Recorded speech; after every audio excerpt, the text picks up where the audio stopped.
Number 13. So this topic is a quadratic inequality. Actually, if you're in maybe even set 2 or set 3, this might be quite tough. But the method and marks that you can get on the way are actually doable for all of you in here. Now, the first thing to remember when you're solving a quadratic, even though this is a quadratic inequality, you've got a few options.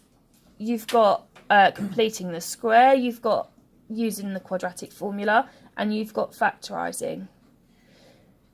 On the paper on Tuesday, the non-calculator exam, the chances are it will factorise, okay? Because that's the most likely non-calculator method they'll test you on. So let's use factorising and hope that it works. If factorising doesn't work for this one, we might then look at the quadratic formula perhaps. Now, to factorise this, because there's a number in front of the 3, it makes it a little bit more tricky. I will whiz through the method that I've seen a lot of you using today already. So to factorise this quadratic, I can multiply by my 3 by my 28.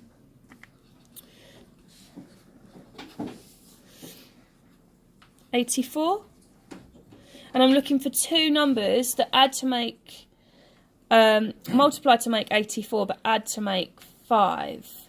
Did anyone, to save me a bit of time, come up with a pair that work? 7 and 12. Okay, so 7 12s make 84, correct, and that does look promising to add to make the 5. Now don't forget, it's 3 times negative 28. I should have probably written that there. So in order to make this a negative 84 answer that we need, one of these would need to be negative. Let's think about how we can add them to make 5. So that would surely be minus 7 plus 12. So break it into minus 7 and 12 then. Now at this point there's a much more logical way of placing them. I'm not going to put my 7 over with my 3 because they haven't got a common factor. But 7 and 28 does. So I'm going to put my minus 7x over this side, and I'm going to put my plus 12x over this side. Bring the minus 28 down and bring the 3x squared down. Then you factorise each side into a single bracket. So take the highest common factor out, which is 3x, x plus 4. Repeat the process for the right. So 7 is my highest common factor. Now don't forget, both brackets should be the same. If that's the case, you've done it right. But we want to make sure that it's negative 7x, take away 28. So it's got to be a negative there. So my two brackets, well, that's no good, is it?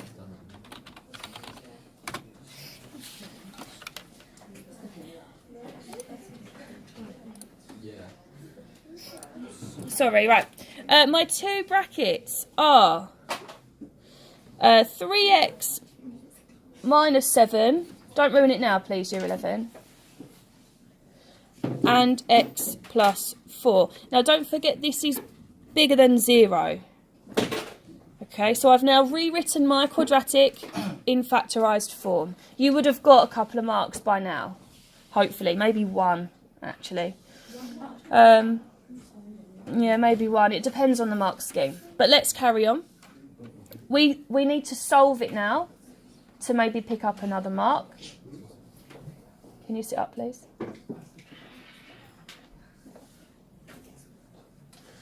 So take each bracket at a time. I feel like I'm talking over people. Let's make sure that that's not happening.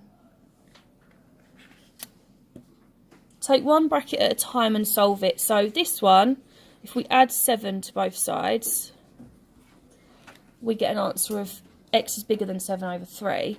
Solve this side, take 4 away, x is bigger than minus 4. Now, the tricky part of quadratic inequalities is that you need to decide actually which symbols you're going to use. It might not be as simple as leaving them like that, and I'll show you why.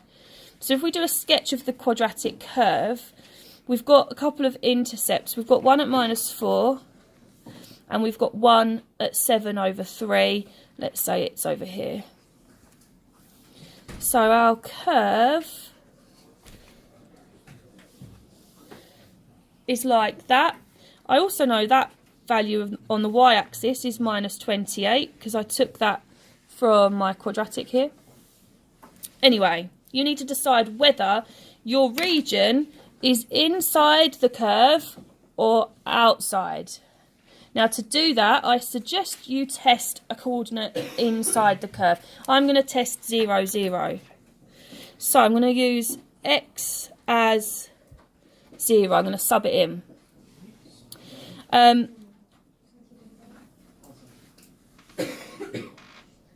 If I sub x in for 0, 3 times 0 squared is 0, plus 5 times 0, so plus 0, makes -28. Is -28 bigger than 0? No, it's not. So what that means is I don't want the space inside, because that doesn't work. What that means is I want the space outside, either side of my graph.